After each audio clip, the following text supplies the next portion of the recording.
Welcome to diligent school of language. आज day 7 में हम आपका स्वागत करते हैं, लेकिन सबसे पहले आप चैनल को लाइक कीजिए, सब्सक्राइब कीजिए और शेयर कीजिए ताकि हर एक वीडियो की जानकारी आपको मिलती रहे। तो आज का हमारा टेंस है फ्यूचर कंटिन्यूअस टेंस। जिस वाक्य के अंत में रहा होगा, रही होगी, रहे होंगे इत्यादि रहे तो उसे फ्यूचर कंटिन्यूअस टेंस कहते हैं। जैसे आप स्कूल जा रहे होगे, तुम पार्क जा रहे होगे, वह दूध पी रहा होगा। इसमें कुछ नहीं एक्स्ट्रा नहीं करना है। शैल विल प्लस बी जो प्रेजेंट कंटिन्यूअस का था वो लगा देना है, यानी सब्जेक्ट यू हो गया, शैल यू के साथ विल लगेगा, फिर बी लगा दिया, यू विल बी, वर्ब की first form go, I N G going, और ऑब्जेक्ट टू मार्केट। तो you will be going to market, तुम बाजार जा रहे होगे। You will not be going to market, तुम बाजार नहीं जा रहे हो। Will you be going to market, क्या तुम बाजार जा रहे होगे। विल को बाहर ले आते हैं इंटेरोगेटिव बनाने। फिर will you not be going to market, क्या तुम बाजार नहीं जा रहे होगे। Where will you be going, तुम कहां जा रहे होगे। अभी आपने क्या देखा कि प्रेजेंट कंटिन्यूअस, पास्ट कंटिन्यूअस और फ्यूचर कंटिन्यूअस तीनों को एक कंपैरिजन करते हैं। प्रेजेंट में था you are going to market, तुम बाजार जा रहे हो। पास्ट में you were going to market, तुम बाजार जा रहे हो। फ्यूचर कंटिन्यूअस में you will be going to market, तुम बाजार जा रहे होगे। हम ये भी कह सकते हैं tomorrow at this time, you will be going to market tomorrow at this time, कल इस समय तुम बाजार जा रहे हो। कल एक पार्टिकुलर टाइम पे आप क्या एक्शन कर रहे होंगे, रहा होगा, रही होगी। और बोलने के लिए ये सबसे सुटेबल तरीका है, इसी सिस्टम से आप चलिए। यहाँ पे कुछ फॉलो अप क्वेश्चंस है कि where will you be going, आप कहाँ जा रहे होंगे। I will be going to market, मैं मार्केट जा रहा हूँ। What will you be doing, आप क्या कर रहे हैं। तो I will be reading a book, मैं एक किताब पढ़ रहा हूँ। When will he be coming, वह कब आ रहा होगा। तो he will be coming in the evening, वो शाम को आ रहा होगा। Who will be making noise, कौन शोर मचा रहा होगा। प्रिया विल बी मेकिंग नॉइज, प्रिया शोर मचा रही होगी। Which subject will you be studying, आप कौन सा सब्जेक्ट पढ़ रहे होंगे। I will be studying mathematics, मैं मैथमेटिक्स पढ़ रहा हूँ। How will he be doing, वो कैसा कर रहा होगा। ही विल बी डूइंग वेल, वो अच्छा कर रहा होगा।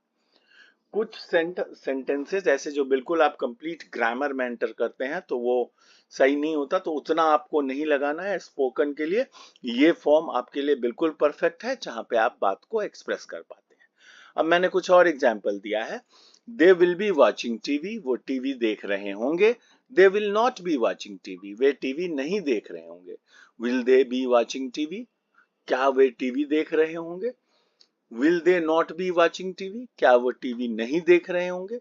What will they be watching, वो क्या देख रहे हैं। You will be listening to music, आप म्यूजिक सुन रहे होंगे। You will not be listening to music, आप म्यूजिक नहीं सुन रहे होंगे। Will you be listening to music, क्या आप म्यूजिक सुन रहे होंगे। अब देखिए इंटेरोगेटिव बनाने के लिए हम हेल्पिंग वर्ब यानी शैल विल जो भी है उसको बाहर ले आते हैं। Will you not be listening to music, क्या तुम म्यूजिक नहीं सुन रहे होगे। What will you be listening to, तुम क्या सुन रहे। I will be writing a story, मैं एक कहानी लिख रहा हूँ। I will not be writing a story, मैं एक कहानी नहीं लिख रहा हूँ। Will I be writing a story, क्या मैं एक कहानी लिख रहा हूँ। Will I not be writing a story, क्या मैं एक कहानी नहीं लिख रहा हूँ। What will I be writing, मैं क्या लिख रहा हूँ। ही विल बी मेकिंग नॉइज, वह शोर मचा रहा होगा। He will not be making noise, वह शोर नहीं मचा रहा होगा। Will he be making noise, क्या वह शोर मचा रहा होगा। Will he not be making noise, क्या वह शोर नहीं मचा रहा होगा।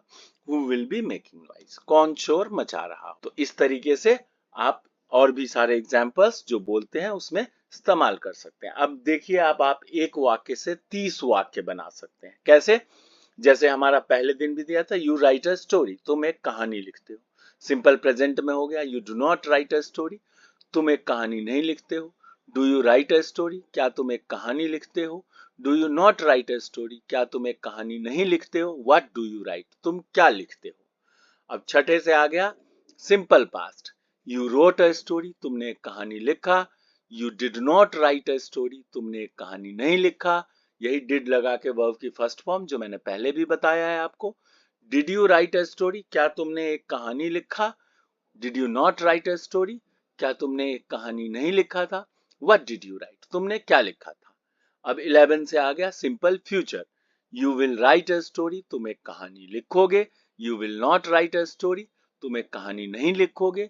Will you right a story, क्या तुम एक कहानी लिखोगे। Will you not right a story, क्या तुम एक कहानी नहीं लिखोगे। व्हाट विल यू राइट, तुम क्या लिखोगे। फिर अब 16 नंबर पे है present continuous tense. You are writing a story, तुम एक कहानी लिख रहे हो। You are not writing a story, तुम एक कहानी नहीं लिख रहे हो। Are you writing a story, क्या तुम एक कहानी लिख रहे हो। Are you not writing a story, क्या तुम एक कहानी नहीं लिख रहे हो। व्हाट आर यू राइटिंग, तुम क्या लिख रहे हो। अब 21 से आया पास्ट कंटिन्यूअस। अब you were writing a story, तुम एक कहानी लिख रहे थे। You were not writing a story, तुम एक कहानी नहीं लिख रहे थे। Were you writing a story, क्या तुम एक कहानी लिख रहे थे। What were you not writing a story, क्या तुम एक कहानी नहीं लिख रहे थे। वट वर यू राइटिंग, तुम क्या लिख रहे। फिर 26 से आया आपका future continuous tense. You will be writing a story, तुम एक कहानी लिख रहे होगे। You will not be writing a story, तुम एक कहानी नहीं लिख रहे होगे। Will you be writing a story, क्या तुम एक कहानी लिख रहे होगे। Will you not be writing a story, क्या तुम एक कहानी नहीं लिख रहे होगे। What will you be writing, तुम क्या लिख रहे होगे। तो ये ऐसे एक सेंटेंस से आप 30 बना सकते हैं, यानी 30 तरह के सिचुएशंस को डिस्क्राइब कर सकते हैं। बहुत जल्दी हम आगे भी सीखेंगे जहां आप 100 से प्लस तरह के सिचुएशन को डिस्क्राइब कर सकते हैं और कहां क्या इस्तेमाल करना है उसको सीखेंगे। आप प्लीज चैनल को लाइक कीजिए, सब्सक्राइब कीजिए और शेयर कीजिए। थैंक यू, और अगले वीडियो हम जल्दी अपलोड करें।